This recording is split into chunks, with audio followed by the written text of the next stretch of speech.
Who am I looking for to let me know when to start? You all look so official. All right. Look at you. All right. Well, good afternoon. Let me, first of all, not only greet all of you, but welcome all of you and thank you for coming. I know at a very short notice, but for a very, very important reason. Like most of you, many of you, and those of you who will see this, I have spent a good part of the morning watching the summations coming out of Minneapolis. Like all of us, our hearts are burdened, we are concerned, and yet we are doing our best to place our confidence in the justice system of this nation. I say that as an African American man, not just as a pastor, a leader, as an African American man with mixed emotions, because far too often, in far too many cases, we have seen miscarriages of justice rather than justice carrying the day. All of us are concerned and all of us are praying for our brothers and sisters in Minneapolis, in Brooklyn Center, but in other parts of our nation, our state, and right here in Columbus, Ohio, where once again this weekend, a young life has been snuffed out. There is so much that we are burdened and concerned about. Our mayor, president of our city council, leaders of this city called us together today for a dual purpose. And I want to be very clear that while we are calling for peace, we must equally cry out for justice. I have said it over and over and over and over again. The absence of justice necessitates the absence of peace. But where there is justice, peace not only prevails, it is almost simultaneous. And so while we wait on the verdict, we wait to see what will happen. In just a few hours, it will be in the hands of 12 citizens while we pray for justice.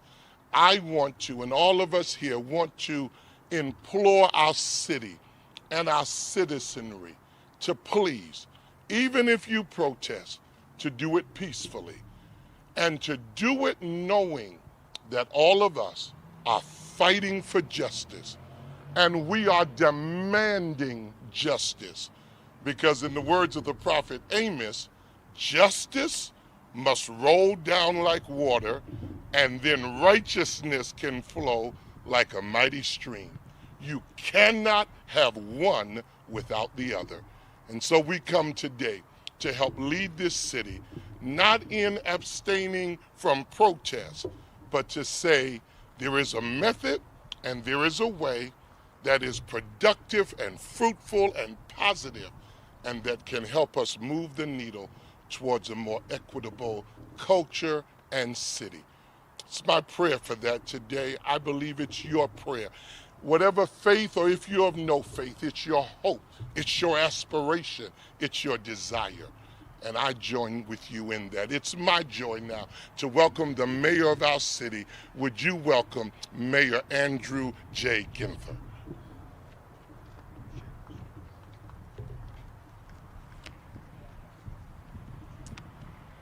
Thank you, Bishop Clark, and to Franklin County Commission President Kevin Boyce, Council President Hardin, Kiara Yakida, Black Liberation Movement, Rabbi Sharon Mars, Interim Police Chief Woods, all in attendance. We have Bishop Robert Brennan from the Columbus Catholic Diocese, Pastor Marcus Atha, North Broadway United Methodist Church, Imran Malik from the Noor Islamic Center, Mohammed Hassan from the Somali Islamic Centers at Ubar Harab Mosque, John Coates from the Columbus NAACP, Larry Price, Elder at Tridestone Baptist, Denzel Porteous with Stonewall Columbus, Christy Angel from the YWCA, Stephanie Hightower with the Columbus Urban League. I want to thank everyone for joining us here today. The last week has been a stark reminder of the divide in our community, the pain, the anger. We've seen unarmed black men killed by law enforcement across the country. With a heavy heart, we're still dealing with the ramifications of the shooting deaths of Andre Hill, Casey Goodson Jr., and others right here in our own community. Last week, we saw protests turn violent in our city with a break into police headquarters and the assault of an officer. So we saw continued violence in our neighborhoods, reaching a staggering 60 homicides so far this year, including a young mother, a beautiful and beloved child of God, an innocent bystander in a retribution drive-by shooting this weekend. Today, the jury will begin deliberations in the Derek Chauvin trial, and a verdict could come soon. Tensions are high. We're quick to lash out at anyone with a different opinion.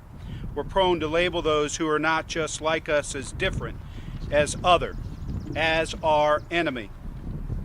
Neighbors, at this moment in our history, we must find ways to peacefully pursue justice and reform. Change is hard, and it does not come without resistance. We have made progress in police reform, including independent investigations into police-involved shooting, changes in the use of force policies to protect free speech, civilian oversight of police for the first time in our city's history. Soon, I will name a new police chief from outside the division to continue reforming the police and to rebuild trust and restore confidence between the community and police. And we're beginning work on an alternative crisis response to add social workers and addiction specialists into emergency calls for service. These are great steps forward, but there is much work to do. This morning, I sent a letter to all faith leaders from all traditions across this city, asking them to reach out to their congregations to pray together for a peaceful spring and summer. I believe through prayer, dialogue, and thoughtful actions, we can make this year safer for all. Violence and destruction of property is not the solution to police reform and discrimination. Everyone here today and everyone watching has a role to play. Raise your voices for justice. Demand change and reform, but not your hands in violence. Dr. King said, hate multiplies hate. Violence multiplies violence. And toughness multiplies toughness in a descending spiral of destruction. In the days and weeks ahead, may we all be working toward an equitable, just, and peaceful city. It's now my pleasure to introduce the President of the Franklin County Board of Commissioners, President Boyce.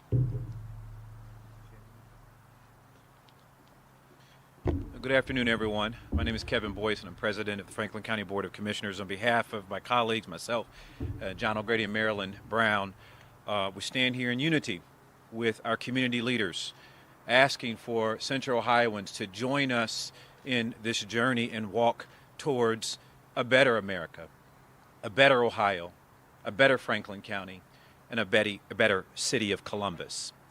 Martin Luther King once said that the moral arc of the universe is long, but it bends towards justice. And this country was founded on the idea and principle of equality and fairness and freedom. And we know this country hasn't lived up to that creed, but I think it's time that we start.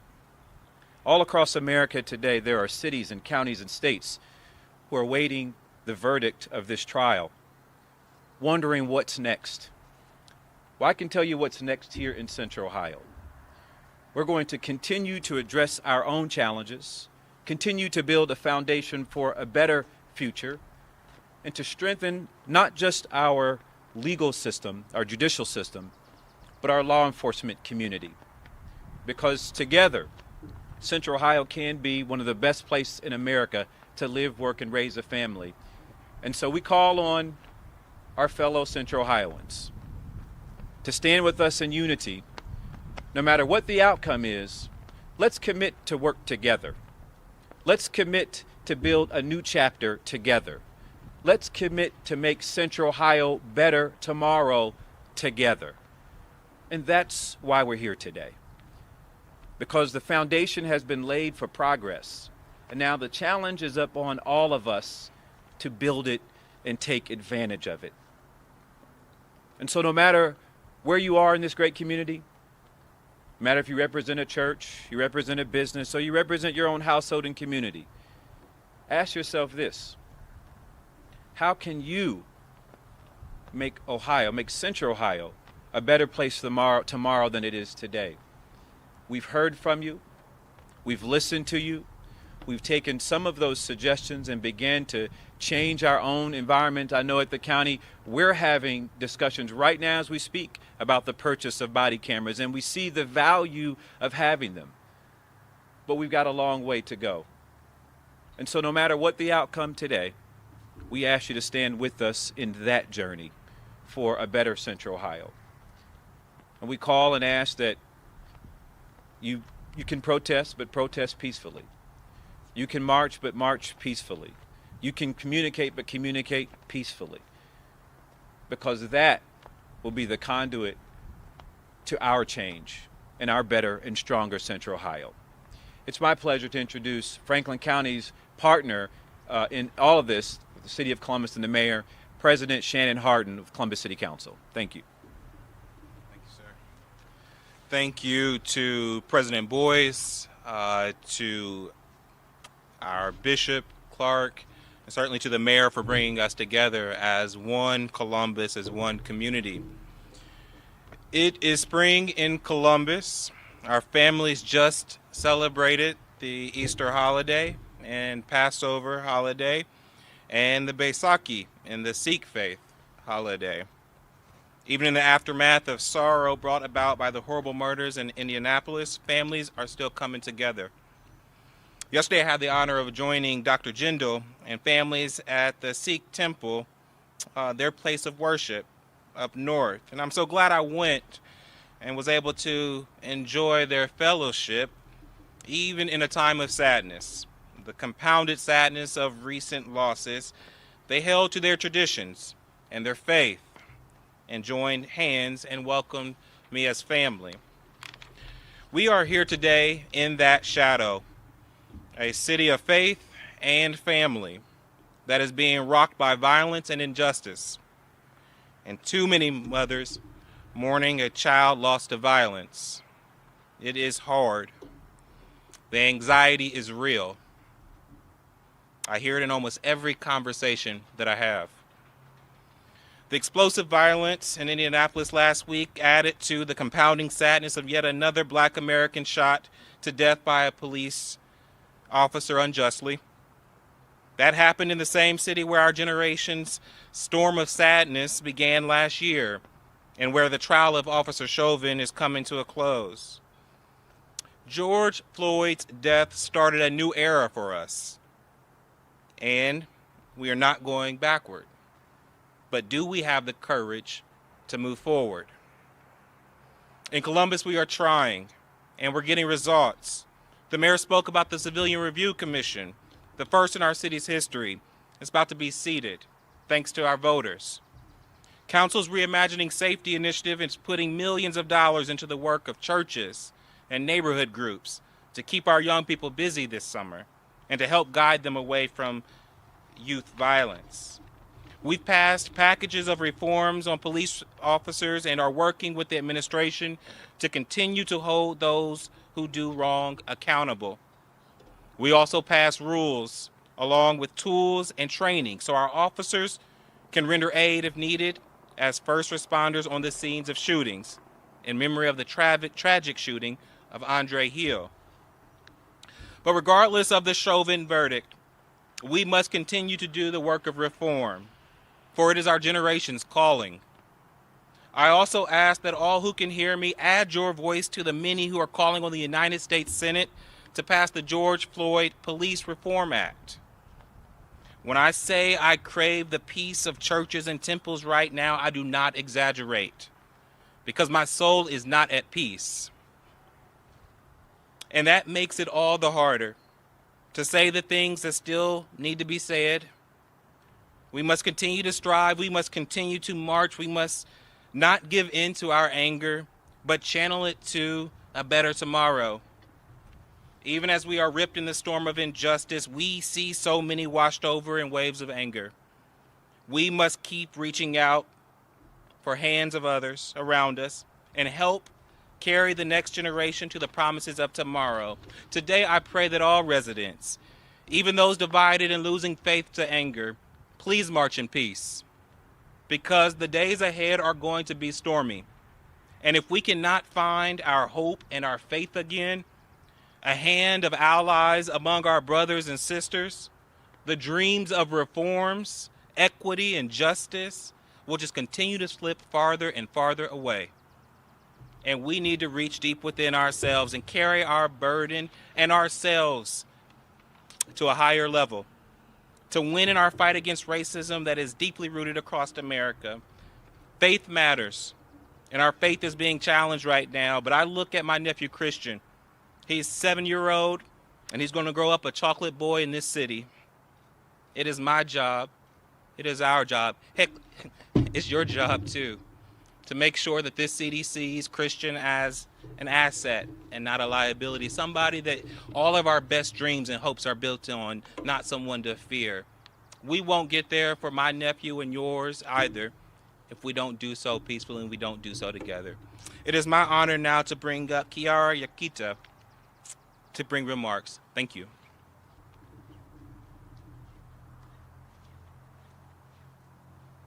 Hello, my name is Kiara Yakita. I am the founder of the Black Liberation Movement Central Ohio.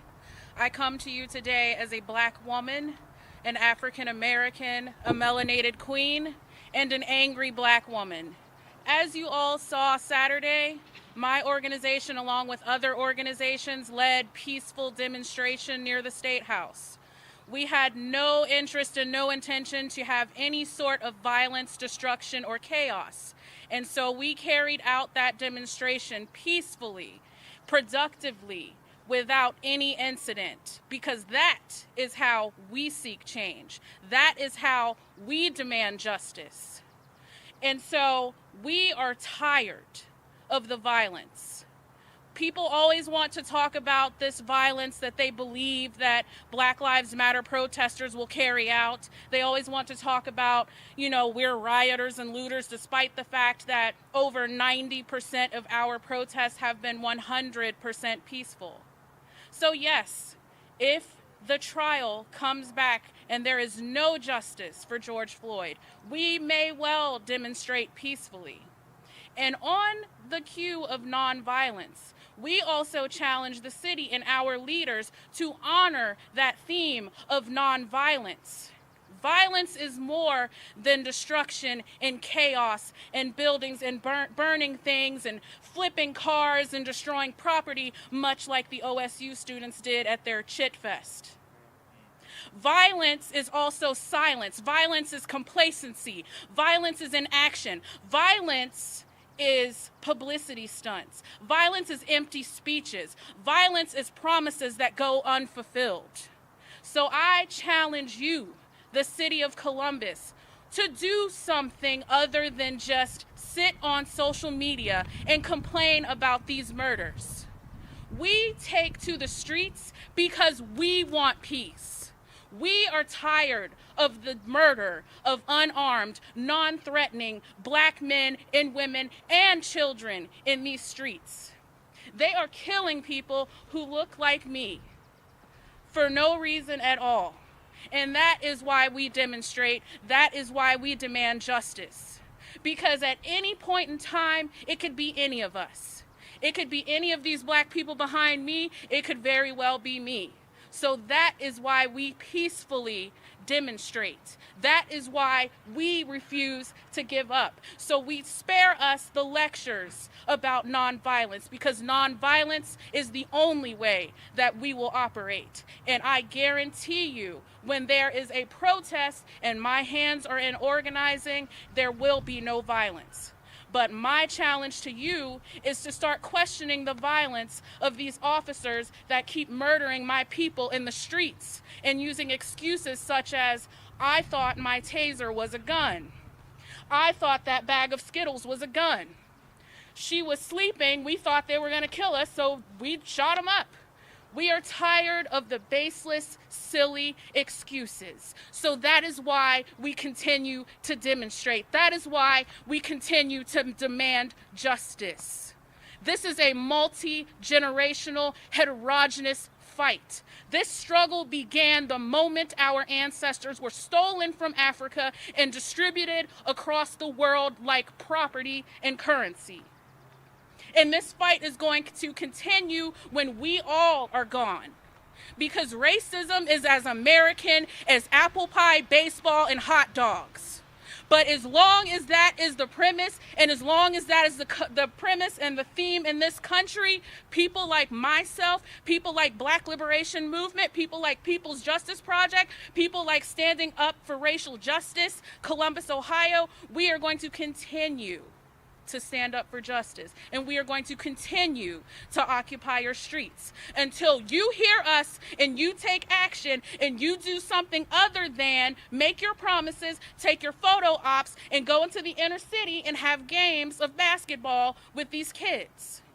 So my question and my challenge to all of you is to ask yourself, if you're tired of us being in your streets and inconveniencing your weekend traffic, what are you going to do about it?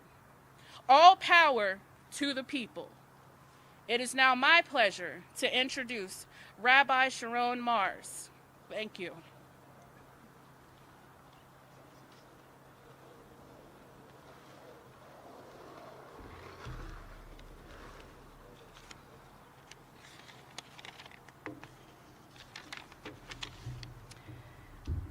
Rabbi Abraham Joshua Heschel taught that few are guilty, but all are responsible. Rabbi Heschel knew this from personal experience.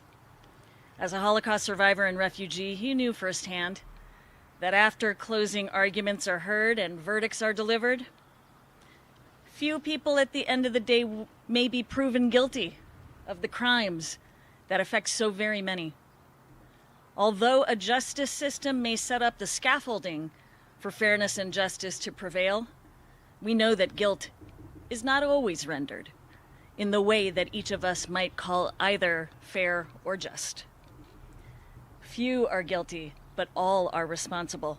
No matter how or when a verdict comes, although that decision may come from a very high place, a very thoughtful place, nothing is more important and potent than personal responsibility. Each of us has been witness to acts of violence against Black and brown people in this country and in this city in recent years. We have each witnessed the terrifying fraying of trust between authority and citizenry. Fear and frustration smudge the air and make it hard to breathe. Few are guilty, but all are responsible. Let us not be dismayed by the enormity of our task.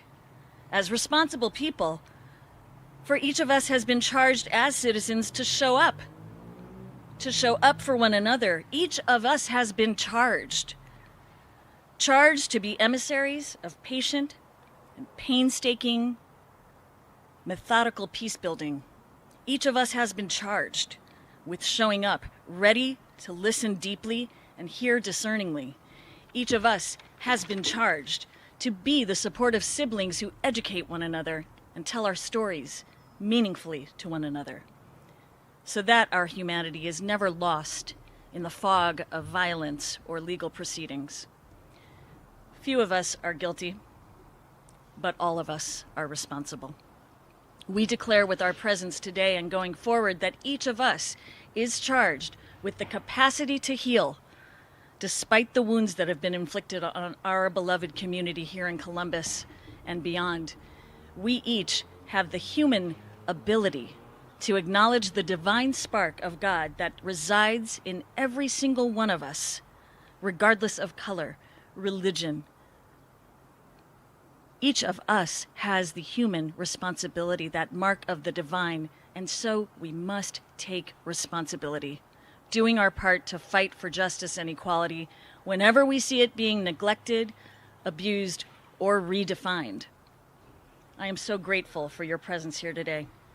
May we each be charged to take up the mantle of peace, and may we each be blessed with the strength and courage to carry it forward wherever the path ahead will bring us. Thank you.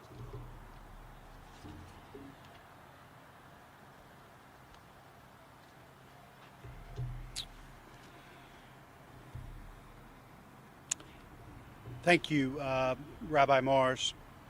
And again, thanks to all of our speakers and all the community leaders that have joined us here today.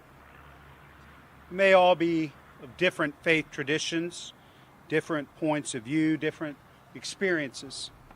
But in the end, there's so much that binds us together.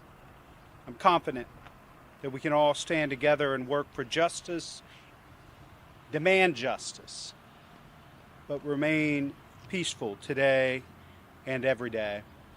I'll ask the speakers and those that have joined us to stick around for a few minutes to take some of your questions one-on-one. Appreciate you all being here today. Thank you all.